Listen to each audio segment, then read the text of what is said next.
Hey guys, it's John, ReelBlue Custom Rods, and welcome back to the channel. And today I'm going to talk about adding a tip top to your rod build.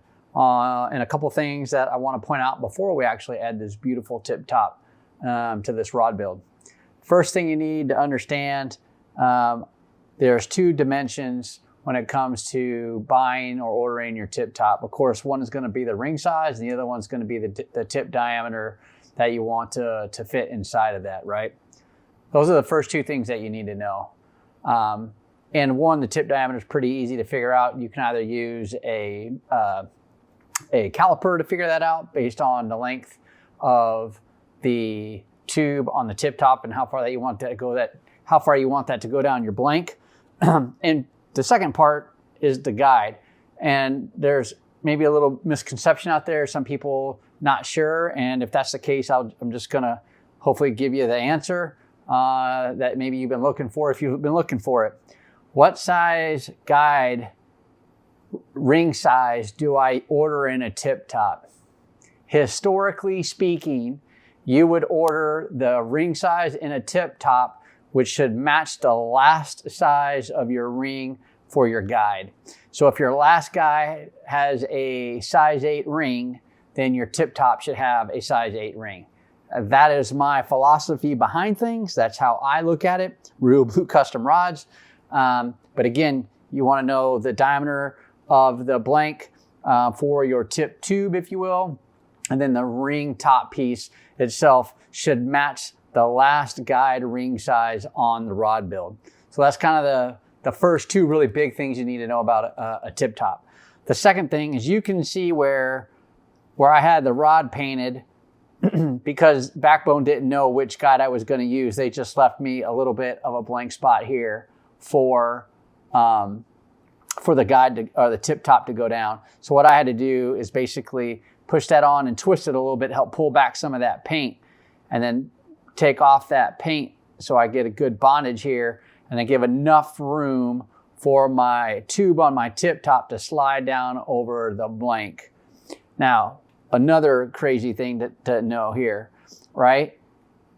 If you only have that much of your tip, the blank tip inside the tube on the tip top, I'm not going to say you're going to have a problem, but if all you're using is a heat stick glue gun type thing, that's not going to help you, even if you put finish on it.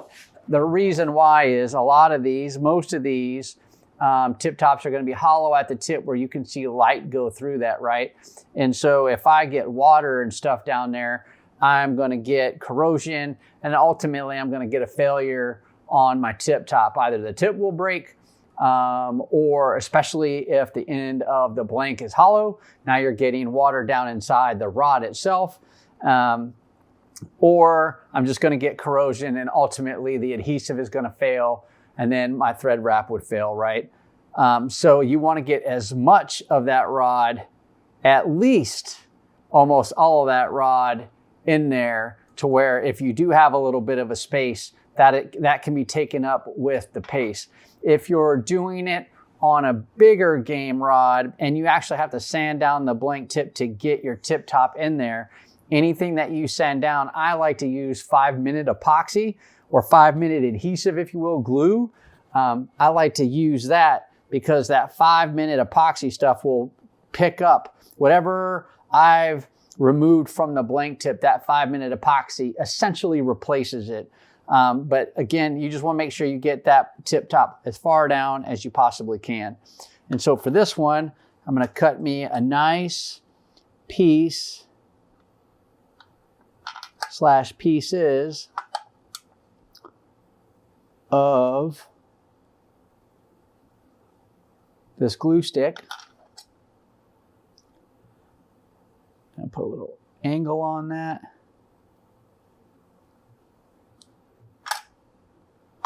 All right.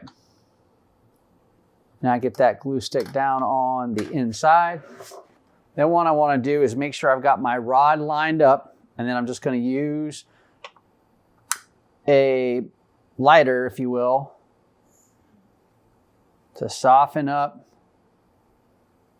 that glue on the inside. That should be good. And then I like to slide it down and twist that thing around and coat the entire inside of that. And then get it to the position I want it at.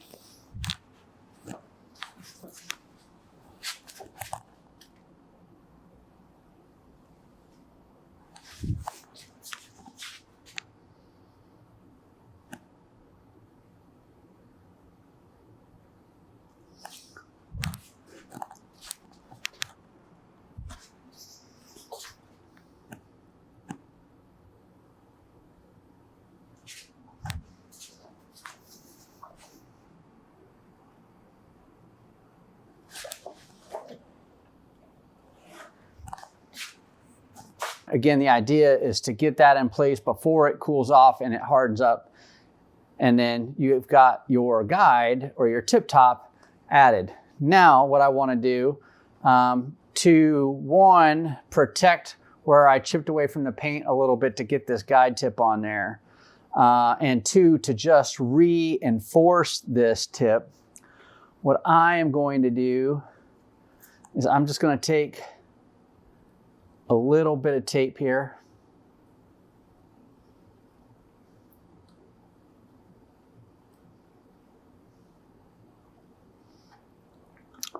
And then I'm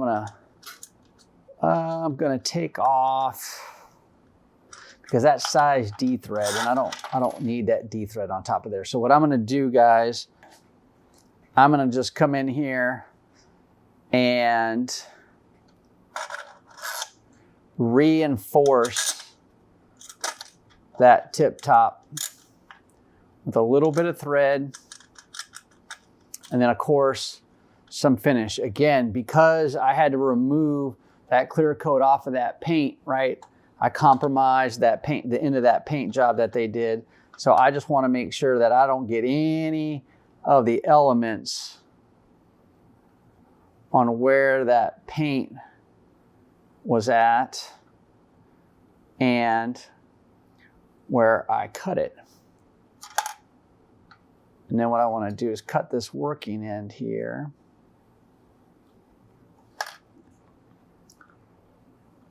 And I'm just going to use my finger to kind of hold that up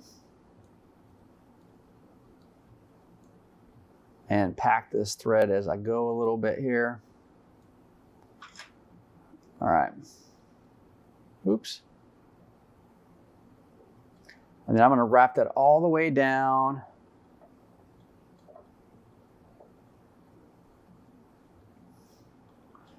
Just down to that tip.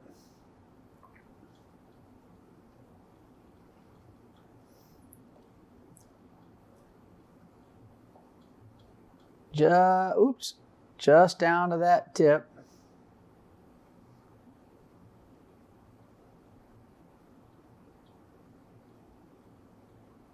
And I'm going to go just past that tip a little bit. All right, now what I'm going to do, I'm going to go ahead and create a loop.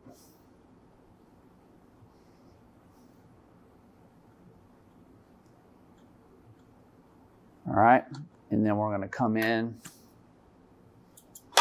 and cut that.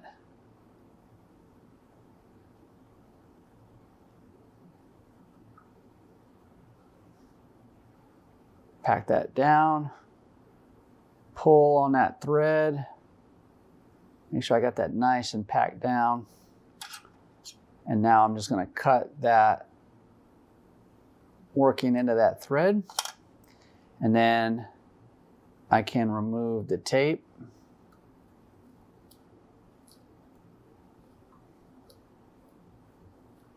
And then if I wanted to, I can come back with a little metallic thread and just kind of match that up with this last tag wrap that I have here if I wanted to do that.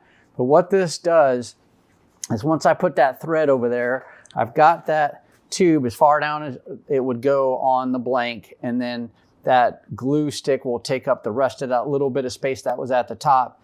And then now I'm just gonna wrap it with some thread, and then I'll put finish on here to help reinforce that tip and really to protect, to make sure I don't get any water in that joint where the tip top and the end of the paint meet, since I had to chip away that paint. So, hey, I hope this tip helps.